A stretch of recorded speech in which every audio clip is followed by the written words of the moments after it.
ভিডিওটি শেষ পর্যন্ত দেখুন, বেশি বেশি করে শেয়ার করুন, স্কিপ করবেন না। আপনার এবং রচনা ব্যানার্জির আপনাদের প্রার্থীর বিরুদ্ধে নির্বাচন কমিশনারে উনি অভিযোগ করবেন। যেখানে খুশি করতে পারে, ভারতবর্ষের আইন তো সবার জন্যে। আমি যদি করতে পারি, ও কেন পারবে না? আমি যখন করেছি ও করবে, অসুবিধা কি আছে? আর স্পাইস কেন?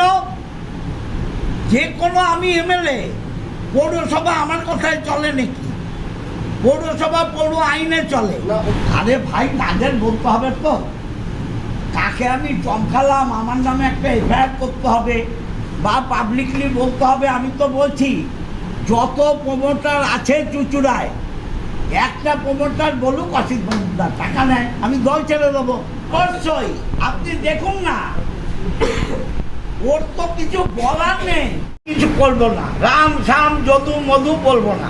স্পেসিফিক দেবরাজ পালের নামে যেহেতু বলেছে, দেবরাজ পাল দলের কর্মী। দেবরাজ পাল কখনো তৃণমূল ছাড়া কিছু করেনি। অন্যায় করেছে, জেল খেটেছে, প্রমাণ হলে সাজা হবে, জেলে যাবে। তার জন্য পার্টি দায়বদ্ধ নয়। কিন্তু যতক্ষণ ও তৃণমূলের ঝান্ডা নিয়ে, মমতা ব্যানার্জির ছবি নিয়ে, অভিষেক ব্যানার্জির ছবি নিয়ে রাস্তায় থাকবে, আমি দাঁড়াবো, চা খাবো, কোনো অসুবিধা নেই। যেদিন দেখবো ও পাপ করেছে, কেস হওয়া মানে এই পাপ নয়।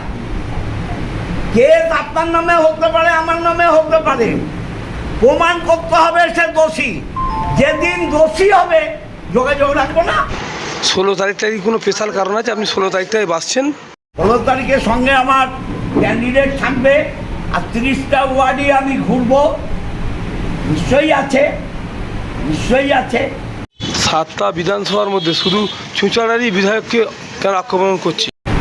চুঁচুড়ায় বেশি ভোটে জিতবে, লকেটের এখানে হাড়ি ফাটবে। চুঁচুড়া 50,000 ভোটে লিড দেবে।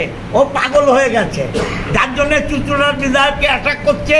আর চুঁচুড়ার বিধায়কের কাছে 2021-এ ও ঘোল খেয়েছে, সেইটাও হজম করতে পারছে না। 2021-এ যে 22,000 ভোটে আমার কাছে হেরেছে, এটা ও সহ্য হচ্ছে না। সহ্য হচ্ছে না বলেই সব অ্যাটাক আমাকে করছে। আপনাদের আমি কিছু বলবো না। ও যদি ভেবে থাকে ওকে নিয়ে স্বপ্ন দেখি, ও আনন্দে থাক।